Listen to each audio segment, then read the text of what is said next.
공약을 발표하게 됐는데 지금 다른 일들이 좀 생겨나서 그 얘기를 먼저 드리고 서울 지역 공약 말씀을 괜찮습니다. 말씀을 드리도록 하겠습니다.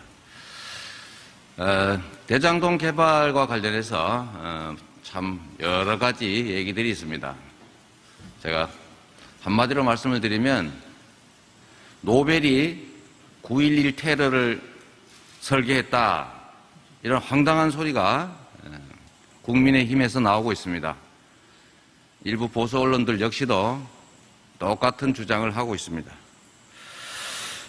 저 이재명이 이 정치를 시작하게 된 이유이기도 하고 또 저의 많은 상처의 한 이유이기도 했던 토건 비리 세력과의 전쟁사를 잠시 말씀드리도록 하겠습니다.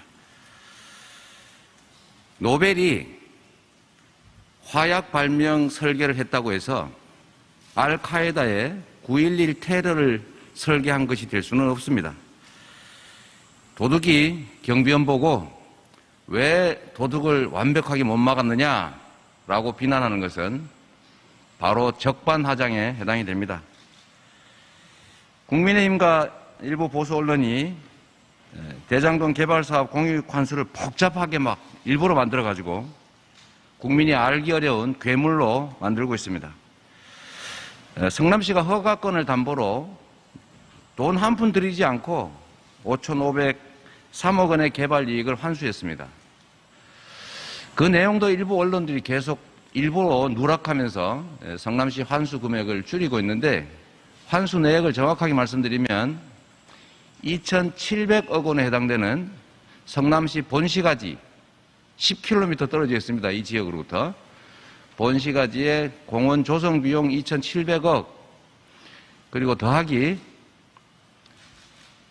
사업 부지 내에 임대 아파트 부지를 무상양도하거나 또는 성남시의 선택에 따라서 1,822억 원의 현금을 지급하는 이익을 주기로 했습니다. 그리고 나중에 제가 추가로 부동산 경기가 호전되기 때문에 1,100억 원가량의 추가 부담을 인가조건에 붙여서 환수했습니다. 이런 명백한 개발이익 공공환수를 왜곡해서 민간업자들의 엄청난 개발이익 분배를 제가 이재명이 설계했다, 이렇게 억지 주장을 하고 있습니다. 제가 설계한 내용은 이 엄청난 개발 이익이 발생하는 대장동 개발 사업에서 성남시 몫의 개발 이익을 얼마만큼 확실하게 안정적으로 확보할 것인지를 설계한 것입니다. 그 안에서, 이 설계 안에서 이 투자의 사업에 참여하는 민간 사업자들이 얼마만큼씩 지분을 나눠 투자하고 또 어떤 사람들이 참여하고 어떻게 그 개발 이익을 나눠 갖는지를 설계하는 것은 그거는 민간 사업자들 내부에서 스스로 설계할 일입니다. 공공은 민간 사업자 내부의 투자 및 수익 배분에 관여할 권한이 없습니다. 개발 허가를 해줄 때 그 개발 허가를 받아서 개발하는 사업들 내부의 투자 지분이 어떤지, 어떤 사람이 참여할지, 그 개발 이익을 어디다 쓸지를 공공이, 인허가 기관이 관여할 수 없는 것과 같은 이치입니다. 저 역시도, 그들도 역시 이걸 알려줄 의무도 없고 또 알려줄 이유도 없습니다. 그거 왜 알려주겠어요? 저 역시도 이 KBS 보도를 보고 이 출자자들의 내부의 출자자들이 이런 사람이구나 라는 걸 알게 됐고, 우리 언론인 여러분들의 보도 때문에 그 덕에 이 사람들이 공중분해됐다고 생각했던 초기 투기 세력이었구나 라는 걸 알게 된 겁니다.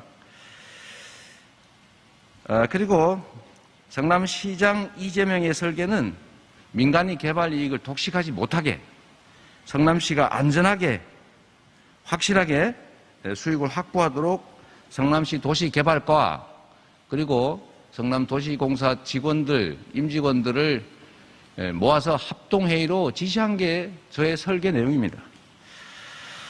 지금부터 좀 길지만 저 이재명의 부동산 불로소득 공화국을 막기 위한 부동산 투기 세력, 부패 정치 세력과의 투쟁사, 전쟁사를 말씀드리도록 하겠습니다. 제가 인권 변호사 그리고 시민운동가로 활동하던 2002년경에 여러분 언론인들께서 기억하시는 분당 파크뷰 특혜 분양 사건이라고 불리는 분당구 정자동 일대 업무상업지구에 주상복합을 짓는 용도 변경 사업이 있었습니다.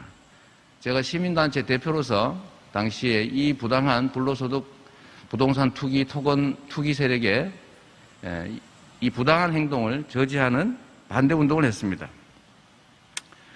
제가 그 과정에서 이게 토건 세력들이 자기 돈 한 푼도 안 들이고 정치권과 결탁해서 대장동 개발 이익은 저리 가라 할 만큼의 엄청난 규모의 불로소득, 부동산 불로소득을 얻는다는 사실을 제가 알아냈습니다.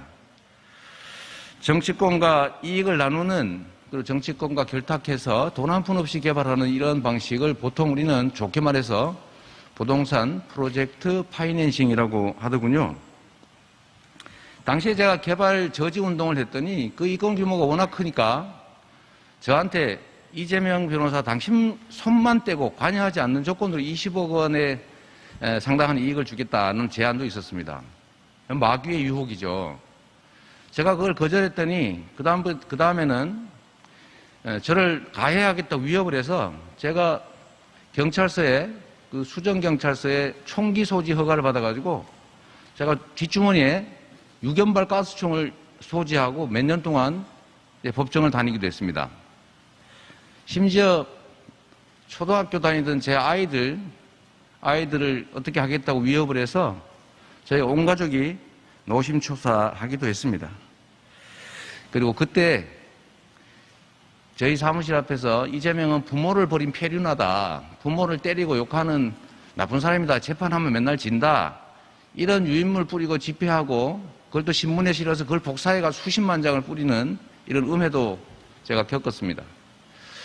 그리고 결국은 제가 그 PD의 검사 사칭 전화를 옆에서 도와줬다라는 해괴한 제목으로 제가 구속돼서 전과자가 되는 그런 일도 겪었습니다. 그들의 기득권자들의 반격이었던 것이죠. 제가 이 사건을 겪고 난 다음에 이 나라의 진짜 주인들, 이 사람들은 따로 있구나.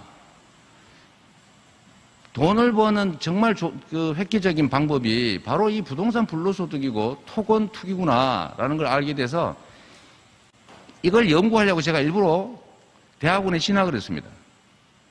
부패와 그 부패 극복 방안을 연구하기 위해서 무려 2년 6개월 동안 제가 야간 대학원을 다녔습니다.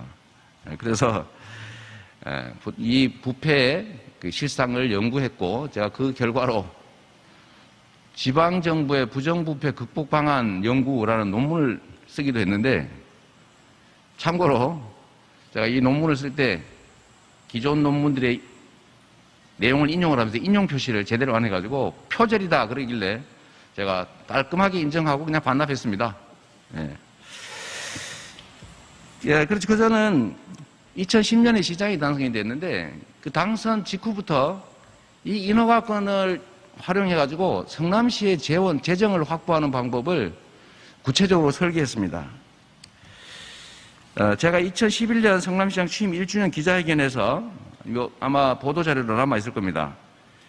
자주재원을, 즉 세금 없이 자주재원을 1조 원을 확보하겠다고 발표했습니다. 성남시 인허가권을 활용해서 자체 공공개발을 하면 대장동에서 한 7천억, 위례신도시 아파트 분양사업에서 한 1,000억, 모 병원그룹의 그 병원 이전 관련된 토지 제공 내용을 바꿔서 몇백억, 또 두산그룹이 병원 짓다 포기한 토지들 용도 변경해 주는 대신에 환수하는 개발 이익 뭐 이런 등등을 합쳐가지고 제가 1조 원을 만들겠다라고 공식 발표를 했습니다. 그리고 제가 퇴임할 당시쯤에는 실제로 이게 성공을 해서 7,200억인가 300억인가 이쯤 되는 자주재원을 실제로 확보했습니다. 그걸로 빚 갚고 성남시 복지했던 것이죠. 이 자주재원 마련의 첫 번째 시도가 위례신도시 아파트 분양 사업이었습니다. 제가 취임을 한 다음에 위례신도시가 성남시 관내에 있는데 왜 LH가 일방적으로 개발하고 성남시에는 아무런 이익을 주지 않느냐, 개발 사업권을 일부를 양도해라, 이렇게 제가 당시 이명박 정부하고 또 LH하고 싸웠습니다. 싸웠더니 이들이 거절했죠, 당연히. 그래서 제가 성남시 고등동 보금자리 사업지구 개발 사업을 성남시가 협조를 안 해주겠다. 위례사업권을 인정 안 해주면 못하게 하겠다. 위례신도시 개발을 정부가 하더라도 그 바깥에서 일체 기반시설 협조를 안 해주겠다고 압박을 해가지고 결국은 위례신도시에서 가장 좋은 입지의 아파트 부지를 저희가 우선 매수하는 권한하고 성남 해당 위례신도시 내에 임대 아파트 부지 조성원가 매입권을 저희가 확보했습니다. 그래서 여기에서 아파트 분양을 해가지고 계산을 하니까 그때 용역을 해보니까 1,100억 원이 남는다고 해요.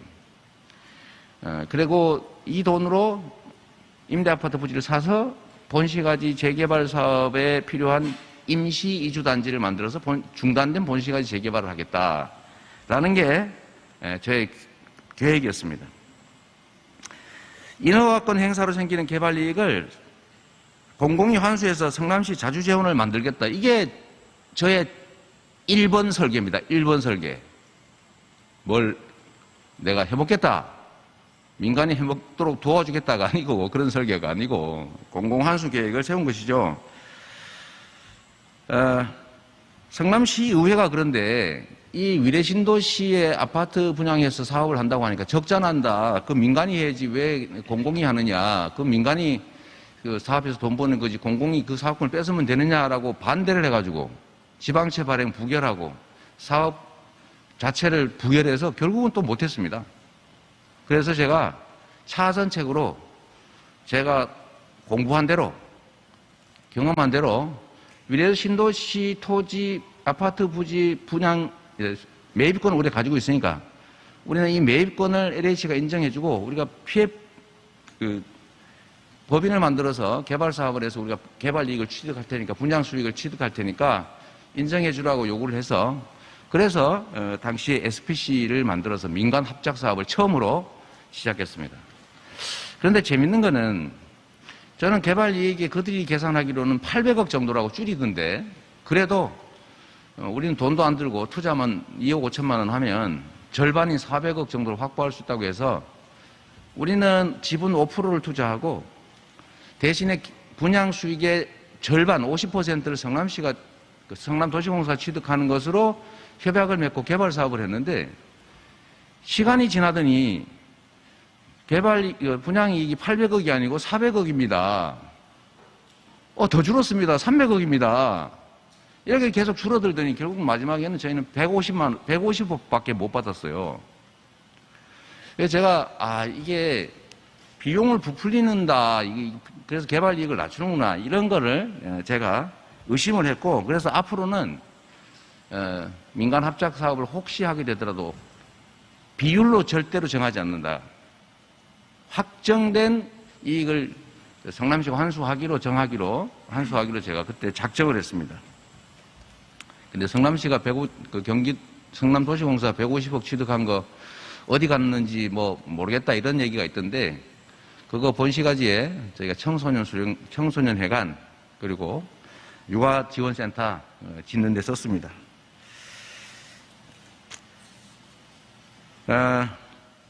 위례신도시에 이어서 제가 이제 대장동 사업을 이제 원래는 공공개발을 하기로 했었죠. 근데 아시다시피 공공개발을 국민의힘이 다수 성남시 의회를 동원해가지고 원천 봉쇄했습니다. 4년 동안.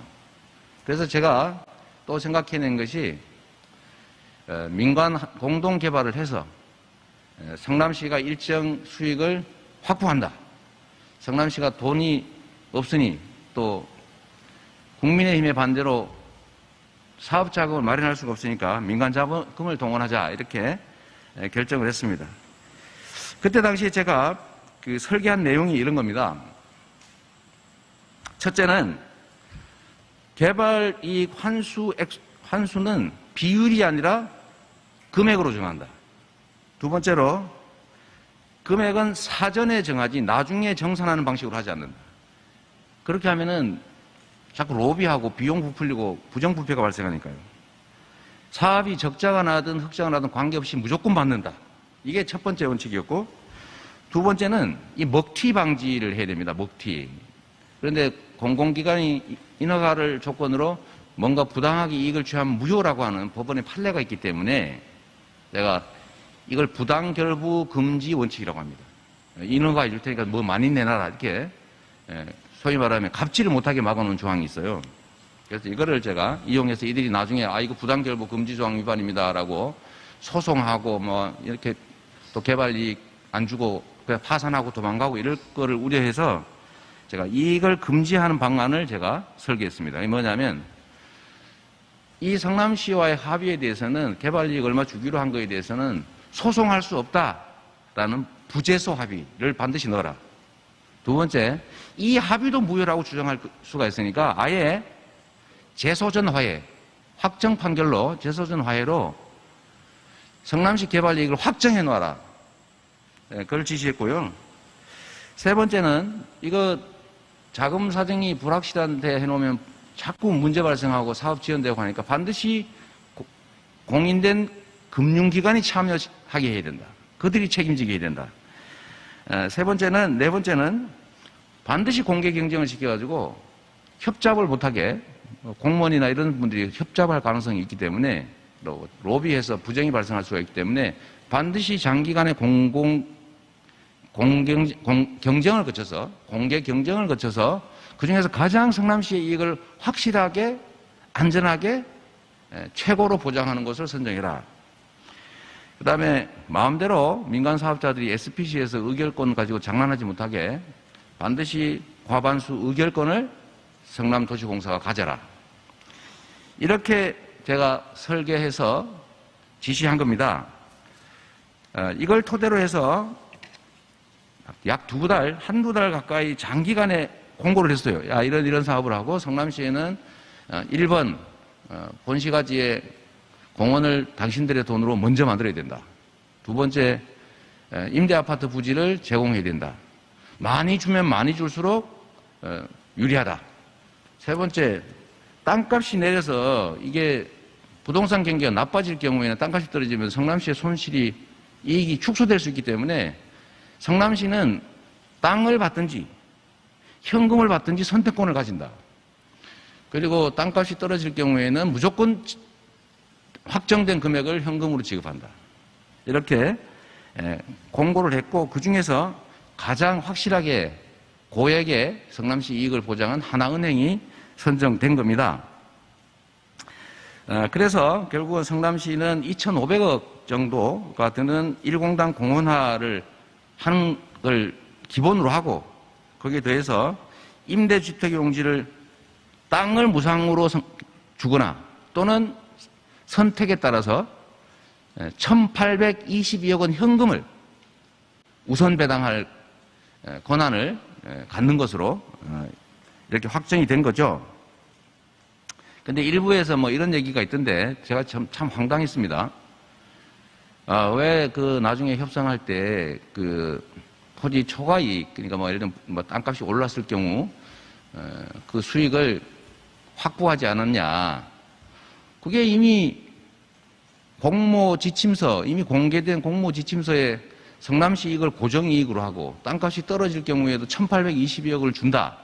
이렇게 합의해놨는데 나중에 바꿔가지고 땅값이 예상보다 더 많이 오르면 그 더 내놔라 하면 협상이 되겠습니까, 그게? 어쨌든 그런 내용이었고요.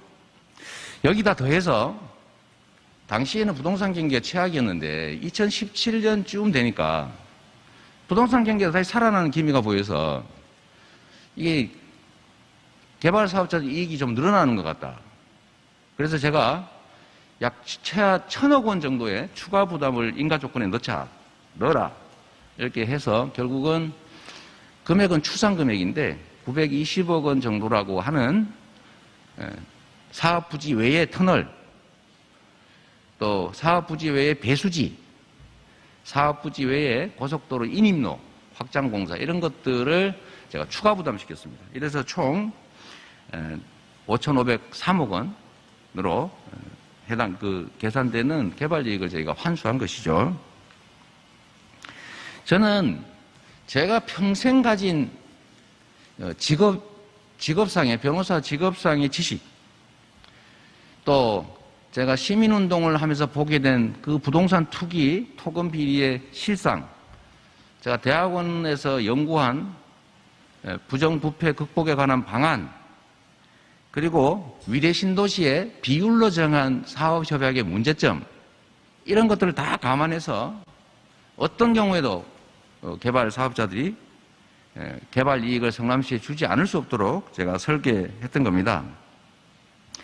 만약에 국민의힘이 원하는 대로 민간 개발하도록 제가 허가했으면, 이렇게 복잡하게 안 하고 허가했으면 민간 개발업자들이 100% 개발 이익 다 가졌겠죠. 만약에 제가 통상 하는 것처럼 개발 이익의 절반을 받는다, 60%를 받는다, 70%를 받는다 이렇게 정했으면은 아마 개발 비용을 다 부풀려 가지고 수익이 남는 게 없습니다. 줄 게 없습니다. 이랬을 가능성이 매우 높죠. 실제로 성남시 바로 옆에 의왕시에 백운밸리 개발 사업이 있습니다. 그 백운밸리 개발 사업은 비슷한 시기에 시작했고 규모도 비슷했고 예정 수익도 비슷했어요. 비슷했는데 결과가 뭐였냐? 5대5로 나눠 갖기로 했는데 개발 이익을, 결론은 작년에 정산을 해봤더니 140억 적자다. 이래서 한 푼도 못 건졌어요. 네? 이게 다 부동산 투기 세력이 해먹는 방법이죠. 국민의힘이 막지 않았으면 제가 이렇게 복잡하게 할 거 없이 그냥 성남시가 공공개발해가지고 100% 개발이익 다 환수했을 겁니다. 그리고 개발이익 환수 규모를 따져보면 당시에 용역 결과에 의하면 수익 예정액이 3,500억, 또 6천 몇백억, 7천 몇백억 이렇게 나왔어요. 그 중에 성남시가 5,500억을 환수했으니까 70%를 환수한 겁니다. 돈 한 푼 안 들이고 위험 부담 하나도 안 하고 사업 수행 아무것도 안 하고. 그리고 나중에 그들의 몫인 이 불확정된 1,800억 예상 이익이 땅값이 올라서 예측 못한 부동산 가격 상승으로 늘어난 것이죠. 그럼에도 불구하고 성남시의 환수 비율은 지금 현재 상태로도 58%입니다. 대장동 개발 사업은 제가 가지고 있는 가능한 권한 범위 내에서, 그리고 마음대로 할 수는 없는 거니까 법률적 제도 범위 안에서 민간업자로부터 최대치 개발 이익의 70%에 해당하는 금액을 환수한 정말로 모범적 사례가 분명합니다. 대한민국 어디에 가보십시오. 우리 지방자치단체장이 법에서 정한 개발이익 환수 말고 추가로 개발이익을 환수한 사례가 있는지. 경기도가 개발이익 환수라고 3년 동안 한 거를 다 합쳐봤더니 경기도 전역에 3천억밖에 안 됐어요. 근데 성남시는 단 하나의 개발 사업에서 5,500억 원이라고 하는 엄청난 규모의 개발이익을 정말로 위험을 감수하면서 저의 정치적 위험이죠. 제가 이럴 줄 알았어요. 이 특수부 수사하고 공격할 줄 알았습니다. 그 위험을 부담하고 제가 만들어낸 모범 사례다. 이 말씀을 꼭 드리고 싶습니다. 부산 LCT도 여러분 한번 생각해 보세요. 그 부산 LCT 부산도시공사 땅이었어요. 그거 민간에 팔아가지고 구청이 허가해주고 그거 개발해가지고 1조 원 넘는 거 나눠 먹느라고 그냥 온 정치인들 다 걸려들어가서 특혜 분양이니 아마 그거 조사하면 말이에요. 아마 천지가 개벽하는 일이 벌어질 겁니다. 반드시 저한테 권한이 생기면 그거 재조사해가지고 전부 다 감옥 보낼 생각이에요. 그럼에도 불구하고 부동산 가격 폭등에 따른 결과이긴 한데 민간 사업자 개발 이익이 결과적으로는 과도하게 된 측면이 있습니다. 다 환수했으면 좋았겠지요. 그러나 어쨌든 제도 한계든 저의 부족함이든 하여튼 민간 개발이 과도해서 국민 여러분들께서 많은 상실감, 소외감 느끼고 계신 거 저희가 이해합니다. 개발이익 민간 독식을 막으려고 정말로 혼신의 힘을 다했지만 역부족이었습니다. 비록 제도의 한계와 국민의힘의 방해 때문에 그에 이르지 못했지만 개발 이익을 완전히 환수하지 못해서 국민 여러분께 상심을 드린 점에 대해서는 정치인의 한 사람으로서 깊은 유감의 뜻을 표하는 바입니다.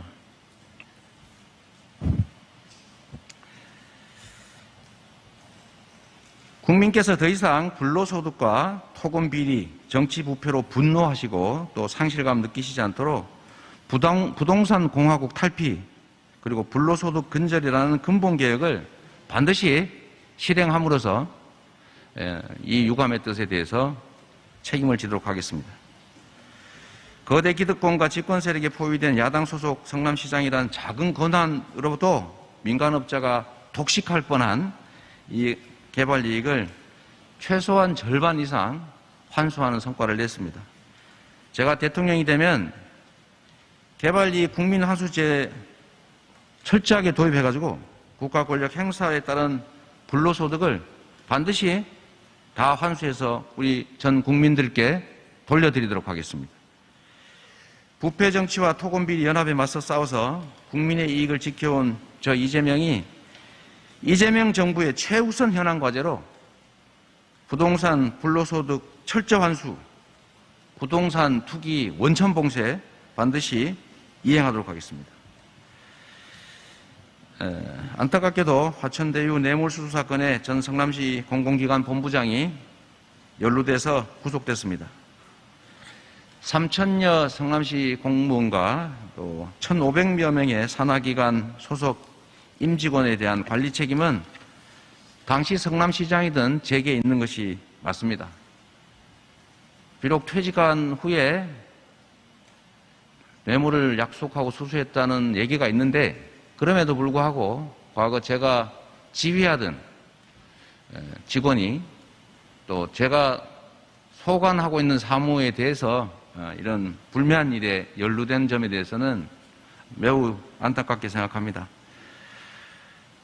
살피고 또 살폈지만 그래도 부족했던 것 같습니다. 성남시장부터 지금까지 공직사회를 향해서 항상 강조한 것은 부패 지옥, 청렴 천국, 부패 즉사, 청렴 영생이었습니다.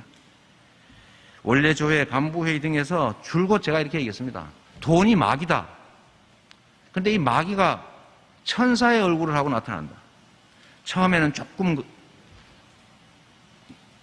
제공했다가 차 한잔하고 밥 한 끼 먹고 노래방 한번 가고 골프 한번 치고 그러다가 상품권 한번 주고 명절 때 주다가 주기적으로 주고 그러다가 결국은 나중에 합치니까 10년 합쳤더니 1,000만 원이 넘더라. 그러면 그때는 당신들은 그 마귀의 노예가 됩니다.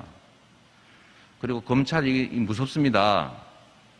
여러분은 범죄 또는 부정행위를 한 번 하는 아마추어지만 이 범죄를 찾아내는 이 검사, 경찰, 이 정보기관들은 평생 밥 먹고 하는 게 그거다.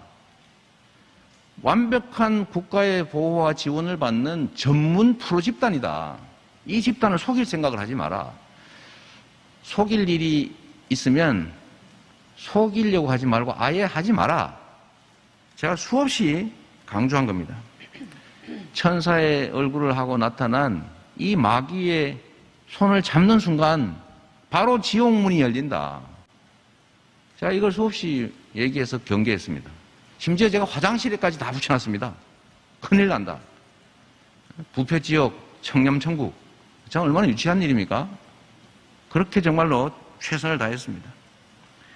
제가 형님과 갈등을 겪은 것도 이런 친인척이 시정에 개입할 경우에 발생할 수 있는 이 문제를 사전에 예방하려다가 충돌해서 발생한 일입니다. 그게 시작이었죠.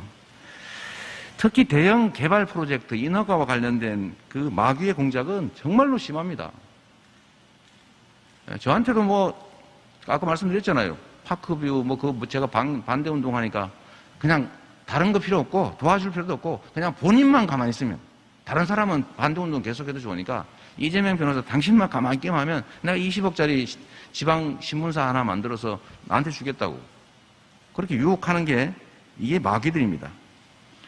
공직자 주변에는 늘 마귀가 도사리고 있습니다. 관가 근처에는, 이 관청 근처에는 주변이 천사의 얼굴을 한 뭐 고등학교 동창, 친구, 동네 형님, 아는 사람의 친구, 뭐 자선 사업가, 이런 얼굴로 이 마귀들이 그냥 뺑 둘러싸고 있어요. 공직자 주변은 그래서 위험한 것이고, 그래서 공직자는 어항수 금붕어다. 모두가 실시간으로 지켜보고 있다고 상정하고 말하고 행동해라. 저 스스로도 그렇게 끊임없이 경계하면서 지금까지 살아왔습니다. 그럼에도 불구하고 이 마귀의 힘이 얼마나 큽니까? 마귀와 천사의 전쟁의 이 경계 지점에서 일부는 지고 또 일부는 오염되고 일부는 결탁하기도 하겠지요.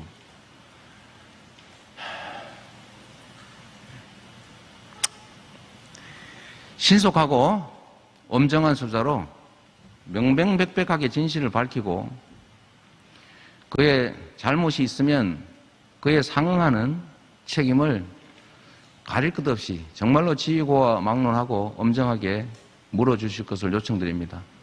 신속한 진실규명을 기대합니다. 고맙습니다. 네, 이게 지금 서두가 너무 길었는데 이제 서울시 공약을 말씀드리도록 하겠습니다. 우리 의원님도 힘드시죠? 네. 죄송합니다. 이거 솔직하실래요? 그렇게 이번에는, 이번엔 이제 서울이니까. 네. 우리 다 바쁘십니다. 네, 사랑하는 우리 서울. 저는 아마도 하나 보셨다가. 네. 네. 자, 지금부터, 원래 하려고 했던, 서울시 관련 대통령 경선 후보로서의 공약을 말씀드리도록 하겠습니다. 존경하는 서울 시민 여러분, 그리고 사랑하는 당원 동지 여러분, 더불어민주당 대통령 경선 후보 이재명 인사드립니다.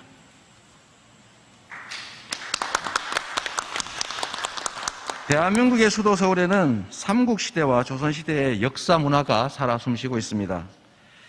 서울은 한강의 기적으로 산업화의 문을 열었고 광화문의 촛불로 민주주의를 꽃피운 자랑스러운 대한민국의 심장입니다. 이제 서울이 한 단계 더 높이 도약하도록 하겠습니다. 지난 100년 동안은 뉴욕과 런던이 세계의 경제, 문화, 산업의 중심이었지만 앞으로의 100년은 서울이 이들 도시와 나란히 글로벌 대전하는 시대를 선도해 나갈 수 있도록 하겠습니다.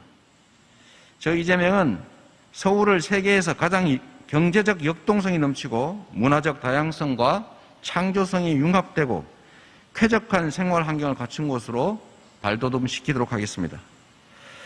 저 이재명이 위기를 기회로 만들어 온 실력으로 서울의 변화와 재도약을 반드시 이뤄내겠습니다.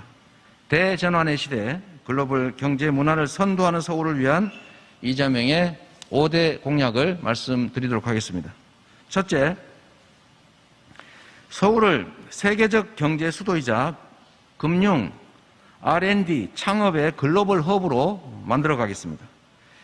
세계적 금융기업과 기업 연구소 등을 유치해서 서울이 대한민국을 넘어 세계의 경제 수도가 되도록 하겠습니다. 이를 위해서 범정부 국제금융유치단을 구성해서 국제금융자본과 인재가 서울로 모여들게 하고 여의도를 글로벌 금융 중심지로 만들겠습니다. 서울에 집중된 대학을 활용해서 캠퍼스 타운을 조성하는 등으로 서울을 4차 산업혁명을 이끌어갈 창업 친화도시가 되도록 지원하겠습니다. 유수의 인재들과 세계 혁신가들이 마음껏 역량을 펼칠 수 있도록 하겠습니다.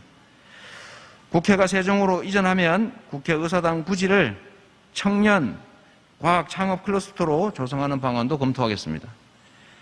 마곡과 구로, 금천, 지휘밸리는 첨단 정보 통신기술, 양재 지역은 인공지능, 홍릉과 창동, 상계 지역은 바이오, 성수, 마포 지역은 소셜 벤처와 기술 창업 중심의 클러스터로 육성해서 서울이 세계적 R&D와 창업의 허브가 되게 하겠습니다. 둘째, 서울을 문화, 관광 및 전시 컨벤션 중심 도시로 만들겠습니다. 가수 BTS, 영화 기생충, 드라마 오징어 게임으로 상징되는 한류 문화는 이제 세계 문화의 중심입니다. 대한민국의 소프트 파워를 과시하는 정말로 중요한 일들입니다.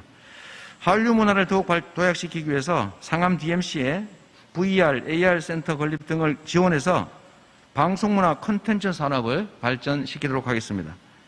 강남의 K-팝 인프라를 확대하고 도봉에 위치하는 K-팝 전용극장 서울 아레나를 조기에 완공하겠습니다. 종로 역사문화 관광의 부가가치를 높이고 메타버스 등을 통해서 서울의 문화를 세계화하겠습니다. 코엑스와 잠실 종합운동장 일대의 국제교류 복합지구를 중심으로 전시 컨벤션 산업을 육성해서 국제 업무, 스포츠, 엔터테인먼트가 융합된 세계 최고 수준의 비즈니스 관광 도시 서울로 만들어 가겠습니다. 셋째, 청년과 서민의 주거 안정을 실현하겠습니다. 먼저 문재인 정부의 서울 주택 32만 가구 공급 계획을 흔들림 없이 추진하겠습니다. 도심지 재건축, 재개발, 역세권 복합개발의 사업성과 공공성을 강화해서 민간 분양주택도 충분히 공급하겠습니다. 저는 이미 임기 내 전국의 임대형과 분양형을 포함한 기본주택 100만 호 공급을 약속드렸습니다. 청년 신혼부부, 무주택자 등 주거약자가 서울의 좋은 입지에서 합리적인 임대료로 원하신다면 30년 이상 장기 거주할 수 있도록 하겠습니다. 철도, 차량기지 등 국유지를 활용해서 분양형 기본주택도 충분히 공급하겠습니다. 넷째, 강북과 강남이 함께 발전하는 서울을 만들겠습니다. 강북 발전을 가로막고 있는 지하철 1호선 지상구간 서울역에서 온수역, 청량역과 도봉역 사이를 지하화해서 서울 시민의 휴식 공간과 일터로 만들겠습니다. 강남 북판을 가로지르는 서울 경부고속도로도 지하화하겠습니다. 특히 한남대교 남단부터 양재까지의 구간을 지하화해서 상습 정체 구간의 교통난을 획기적으로 개선하겠습니다. 김포공항 인근 지역은 국내 항공물류산업 클러스터 조성을 통해서 서울 서남권 경제발전의 거점이 되도록 하겠습니다.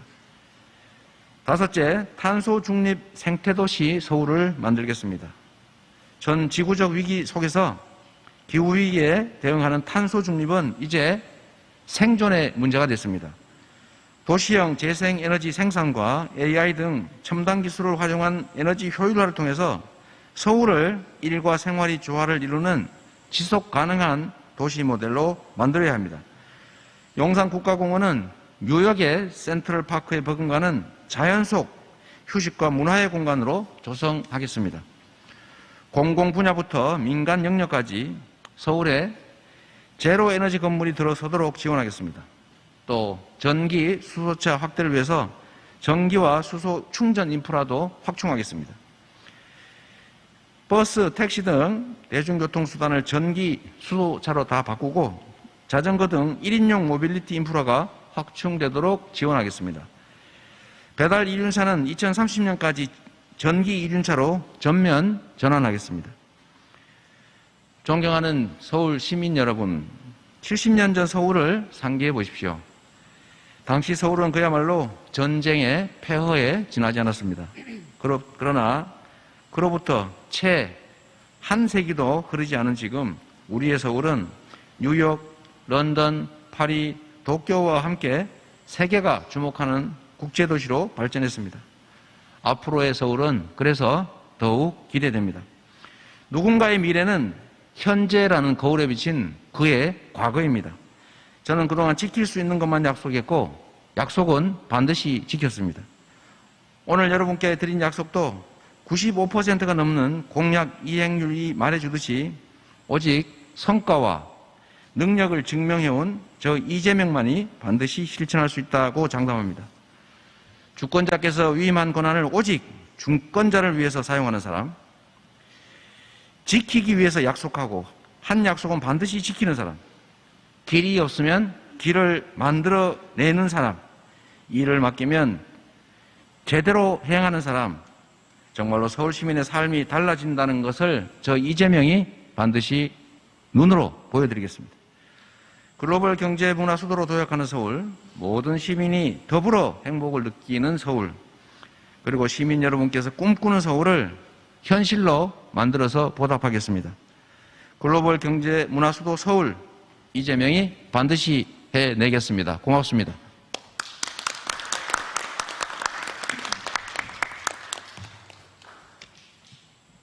기자 여러분, 간단하게 좀 질문을 좀 받도록 하겠습니다. 네, 먼저 소속과 이름을 좀 얘기해 주시기 바라겠습니다. 네.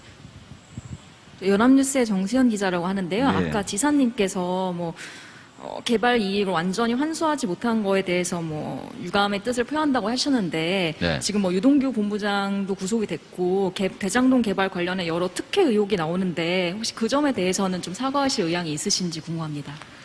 대장동 개발 사업은 특혜를 준 것이 아니라 특혜를 회수한 겁니다. 모든 전국의 개발 사업은 민간에 허가를 내서 민간이 개발 이익을 100% 독식하고 있습니다. 지금도 그러고 있습니다. 그래서 우리 성남시는 당시에 이 민간이 독식하는 개발 이익을 소위 특혜를, 개발 특혜를 공공이 환수하기 위해서 제도 범위 내에서 국민의 힘에 그 방해를 뚫고 그나마 초기 기준으로는 70%, 현재 기준으로도 50%가 넘는 개발이익 5,503억 원을 환수했기 때문에 안타까움은 공감하지만 이게 제가 사과할 일이 아니라 저는 칭찬받아야 될 일이라고 확신합니다. 네, 다른 분? 네. 이거 왔다 갔다 하겠습니다. 네. 소속과 이름을 좀 얘기해 주시기 바라겠습니다. 왔다 갔다 하면 이 마이크 든 분이 왔다 힘들잖아요. 그냥 한쪽부터 쫙 하고 어차피 다 할 건데 뭐. 그렇게 하겠습니다. 네, 채널A 김초록입니다. 지사님이 비리가 발생하지 않도록 설계에 각별하게 신경 쓰셨다고 했는데 네. 대장동 사업은 그 사업자 시행 때부터 지금 구속된 유동규 전 본부장이 깊게 관여하고 영향력을 끼쳤거든요. 사업 설계 때부터 비리에 오염됐을 가능성 없습니까? 저는 채널A 기자님의 그 의견에 기본적으로 질문의 취지에 동의하기 어렵습니다. 지금 저는 최선을 다했고 제가 관할하는 직원이 5천 명에 가깝기 때문에 어쨌든 제가 완벽하게 책임을 다하지 못한 점은 역부족임을 제가 인정합니다만 지금 과연 초기부터 오염이 됐는지 그 부분은 지금 수사 중이니까 수사 결과에 따라 드러나는 진상을 보고 제가 말씀을 드리도록 하겠습니다. 근데 하나 분명한 것은 만약에 말입니다. 이 3개 컨소시엄이 경합을 했는데 이 3개 컨소시엄의 내용을 보면 약간씩 달라요. 다른데 그중에 산업은행이 제시한 내용이 다른 것들은 거의 비슷한데 하나 다른 게 있어요. 이게 뭐냐면 똑같은 A10 임대 분양 용지를 무상 양도하는데 만약에 땅값이 내릴 경우 현금으로 얼마를 보장하겠냐 해서 하나은행은 1,822억을 제시했고 산업은행은 1,500억을 제시했어요. 만약에 제가 심사에 직접 참여하지 않아서 잘 모르겠지만 당시에 이 경쟁업체들이 즉 산업은행이 1,500억이 아니고 2,000억 주겠다. 즉 2,000억을 보장하겠다. 임대아파트 부지를 땅을 받든지 현금을 받든지 도시공사가 선택할 수 있게 되는데 이것 중에서 현금을 선택할 경우 얼마를 보장할 거냐. 그 금액이 적었던 거죠. 한 300억이 적었던 것 같아요. 뭐 세부적인 평가 내용은 모르지만 만약에 여기가 100억이라도 더 썼으면 즉 임대아파트 부지 대신에 제공할 현금 보장액을 100억이라도 더 썼으면 아마 거기가 됐을 겁니다. 그럴 경우는 이 민간개발업자들이 그 사업자가 못 됐겠죠. 근데 이런 과정에서 과연 어떤 부조리한 행위가 가능했는지 저는 잘 모르겠어요. 왜냐하면 공무원들이 협상 과정에서 장난을 치거나 아니면 로비를 당하거나 할 가능성을 제가 최소화하기 위한 장치를 아까 말씀드린 대로 만든 거거든요. 최대한 많이 내는 쪽, 그것도 안전하게 내는 쪽, 나중에 먹튀 못하게, 그 다음에 경쟁을 시켜가지고 투명하게, 장기간 공모해서 뭐 하루 이틀 공모했다 확 하고 이런 경우 많잖아요. 이거 한 달인가 두 달인가 공모했어요. 다 충분히 준비할 수 있게. 그리고 지금도 그 도시공사의 다운받을 수 있다는데 공무 지침서, 공개한 공무 지침서 지금도 공개되어 있다고 합니다. 그 내용을 보면 다 준비할 수 있어요. 거기에 누가 가장 부합하느냐. 성남시에 가장 이익을 많이 주는 게 누구냐. 성남시에 부담을 안 주어야 된다. 근데 제가 같은 게 정확하진 않은데 여러분 한번 확인해 봐주세요. 제가 자료를 구할 수가 없어서 그런데 그 중에 좀 더 많이 주겠다는 쪽이 있었다는데 거기는 성남시 도시공사가 나중에 사업이 실패하거나 위험할 경우에 투자금 반환을 일부 책임져라 이런 조건이 있었다고 해요. 제가 듣기로는. 예, 그게 아마 좋은 평가를 못 받는 이유였을 겁니다. 하여튼 저로서는 당시에 공모 조건을 다 만들어서 그것도 공개적으로 만들어서 공표해서 한두 달 동안 노출시키고 충분히 준비할 시간 주고 거기에 부합하는지를 심의위원회를 통해 심의를 하고 그 기록들이 다 남아 있는데 이 수천억 이권 사업에 대해서 과연 정말로 우리 기자님께서 만약에 그 담당자에서 뭘 할 수 있습니까? 그런 상황에서? 아까도 말씀드렸지만 우리는 부동산 가격이 떨어질 경우에는 현금 준다. 즉 그 임대아파트 부지가 가격이 막 떨어져가지고 우리 이익이 줄어들면 무조건 고정액을 현금으로 준다. 이렇게 우리는 경기가 나빠질 경우 우리는 보장을 받았잖아요. 그런데 경기가 좋아질 경우에 추가로 환수한다는 걸 공모의 조건에도 없던 거를 갑자기 내면 협상이 되겠습니까? 근데 그걸 가지고 내부 의견을 가지고 무슨 배임 어쩌고 하는 모양인데 저는 내용을 잘 모릅니다. 아직까지. 뭐 보도한 걸 보고 하는 얘기인데 조금 저는 솔직히 납득이 좀 잘 안 돼요. 뭐가 가능했는지. 네. 그리고 그때 당시에 뭐 돈을 받았다는 것도 아닌 것 같아요. 여러분들이 보도하신 내용을 보면 이게 관광공사 그만둔다면 받았느니 안 받았느니 막 그런 논쟁이 벌어지나 본데 최소한 제가 2018년 3월 달에 그만뒀기 때문에 실제로 그 땅값이 많이 올라가지고 이 분양을 해서 이익이 된 건 그 후예요. 그거 제가 어떻게 관할합니까? 저는 2017년 8월인가에 이거 8월인가 잘 모르겠어요. 2017년에 땅값이 오르는 것 같아서 제가 1,000억 더 부과시켰다니 920억. 그리고 2018년 초에 제가 그만뒀기 때문에 그 후의 사정은 제가 알 수가 없죠. 알 수가 없고 어쨌든 그 후에 벌어진 일도 뭐 제가 뭐 전혀 모르겠다고 하는 얘기는 아니고 어쨌든 그 당시까지는 최소한 제가 성남시 공무원을 지휘하는 상태에서는 아직까지 드러난 비리는 없는 것 같습니다. 아직까지는. 좀 그래서 제가 검찰 수사를 한번 지켜보자. 진실이 드러나겠죠. 그러면 거기에 대해서 제가 입장을 내도록 하겠습니다. 저희가 일정이 좀 많지 않아서 질문 한 번만 더 받고 마무리해도 되겠습니까? 그러면 네, 두 분 하세요. 세 분 그냥 간단하게 하죠. 제가 말을 간단하게 짧게 그러면 할게요. 하도록 하겠습니다. 이준성 기자하고 그다음에 넘어가도록 하겠습니다. 네, 안녕하세요. 뉴스원 이준성 기자입니다. 후보님께서 말씀하신 것처럼 대장동 개발은 이제 성남시 자주재원 1조 원 마련을 위해 되게 중요한 사업이었잖아요. 네, 제일 중요한 사업이었습니다. 근데 이제 후보님께서 유동규 본부장이 측근이 아니라고 거듭 말씀하고 계시는데 이런 중요한 사업에 민간개발 계획 수립하고 민간 사업자 선정하는 등 중요한 실무 책임을 맡는 분을 어떻게 측근이 아닌 분을 임명할 수 있냐는 지적이 나와서요. 여기에 대해서는 어떻게 생각하시는지 궁금합니다. 이 사업은 유한기 본부장이 한 것이고요. 유한기 본부장은 건설회사에 임원을 했던 분인데 일부러 이 사업 때문에 공모했습니다. 그런데 저는 측근의 개념이 뭔지 저는 정해 주시면 제가 그거 부합하는지 한번 알아보겠습니다. 측근이 뭐예요? 기준이. 여하튼 객관적인 팩트는 그 유동규 전 본부장이 저의 선거를 도와준 건 사실이고 시장 선거 때 그리고 나름 조직관리 역량이 있어서 어쨌든 시설관리공단 관리원으로 들어온 거예요. 원래 이 사업하려고 들어온 게 아닙니다. 나중에 이 시설관리공단을 공사로 바꾸면서 그냥 자동적으로 원래 하던 직무를 그냥 하게 된 것인데 그 후에 이미 다 아시겠지만 그래서 우리 그 도지사 선거에 참여를 안 했다는 얘기도 있고 하던데 하여튼간에 현재 캠프에도 참여하지 않고 있고 작년 연말에 일방적으로 사표적으로 나가버렸는데 그 이유도 제가 최근에 들어보니까 380억 영화 사업 투자 자금을 출연해달라고 하는 걸 제가 이거 안 된다 해서 제가 안 해줬는데 뭐 그것 때문에 그만뒀다는 얘기가 있더라고요. 뭐 언론에서 봤습니다. 이거 역시. 예, 그런 점을 한번 살펴주시고요. 자꾸 무리하게 엮지 말고 지연 말단적인 거 가지고 혼선을 주기보다는 이 전체적인 그림, 아까 제가 말씀드린 것처럼 이거 민간 개발했으면 저는 아무 책임 없어요. 저한테 책임 물었을 겁니까? 아, 민간 개발 업체가 1조 원을 취득했는데 너 왜 허가해 줬냐?